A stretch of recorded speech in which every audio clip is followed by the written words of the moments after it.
Ito yung points na ipon ko. Siguro almost 10 years na to. Na-curious lang kasi ako nung nakita ko sa Facebook may nag-deposit doon sa SM Mega Mall. So, nag-isip-isip ako baka i-deposit ko na rin ito. Curious lang din ako kung paano nagpa-function yung machine. Hindi ko ibabasag itong jar kasi sayang naman, mahirap maghanap ng ganito. So, ang gagawin ko ay ganito na lang.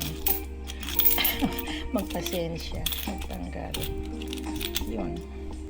Inipon ko itong coins, mga coins.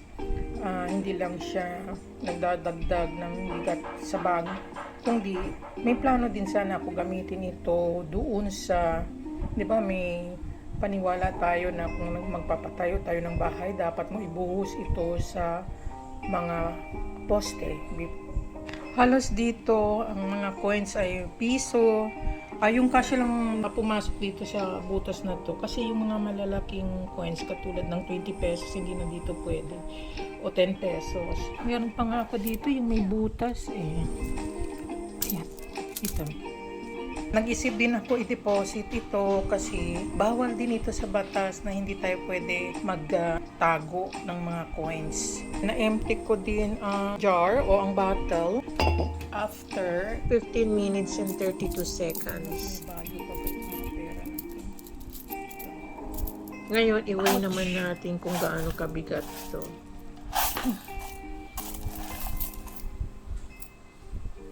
Ayan, 13.5 kilos. Uy, bigat pala Marami pala coin deposit machine outlets. Hindi lang sa SM Mega Mall. Meron din dito sa may Robinsons Magnolia. Tingnan natin.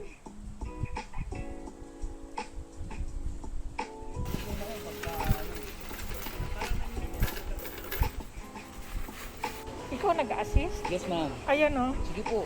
13.5 yan, kilos. Pero may mga maliliit yung may butas, nabibilang yun. Mga 5 size. Oh, ganon. Yan, basta kasama sa series ng Philippine Coin. Okay. Ayun na. Anong name nyo? Dong Rodolfo. Dong Rodolfo. Siya yung taga Bangko Sentral ka, no? Hindi po, client namin yung Bangko Sentral. Kayo, nag-assist agency lang kayo. Okay, ayan. Ayan. Uy, nagbibilang talaga siya. Nakakatuwa pala yan. Ayan.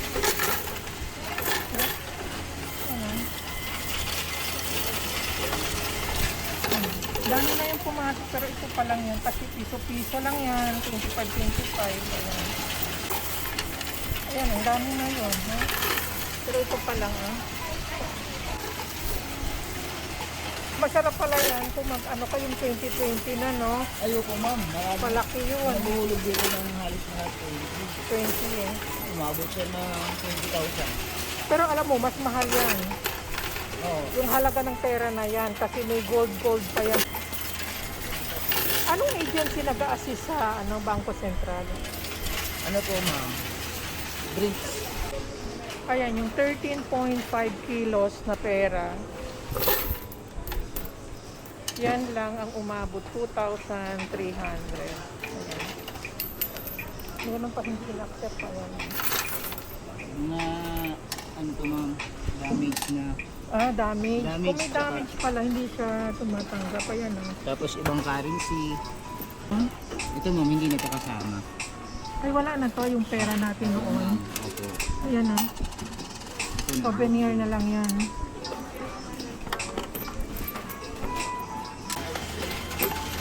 Parang ang tagal mo na dito. Alam mo na yung pwede at saka hindi. Ano doon? Madali lang naman po kasi, ma'am, nakita. Okay. Ayan, ito yung mga hindi na tinanggap ng machine, kasi luma na siya. Ito kasi foreign currency ito. Yan, foreign din ito. Saan nga ito galing? Liberty, US ito. Sensitive din pala yung machine, Opo. Kayo talaga naggawa nito or galing sa Bangko Sentral o sa inyo talaga yung Ginagawa machine? din ho yan ng Bangko Sentral, ma'am. May May gawa niya nito. ito palang gumawa yung machine, Glory.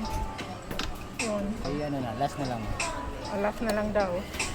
Uy, 3 pesos na lang. Pinagbigyan pa talaga ni Dong.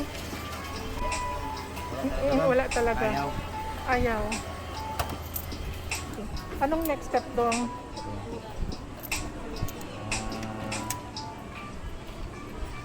Anong next step? Hintayin natin yung instruction. If you have more coins, add more. If you have finished, press B. Okay, press B. Ayan, press B. Okay naman. Tapos ito, Gcash po. sa Gcash to ipapasok. Kasi walang ibang Ay, may Maya, pero wala Maya naman po. ako Maya, hindi ba? So, Gcash na. Tapos, check na rin namin sa, sa Gcash na yun. So, i-check ko na daw sa Gcash. Ay, lumabas na siya kaagad. Ayan, Nandiyan na. Oo. Ito yung denomination, ma'am. Talo na. Ito yung resibo niya. Lumabas. Ayan. Ay, tinali talaga yung 0.0015 cents, 25, 1 peso, 5 pesos, 10 pesos.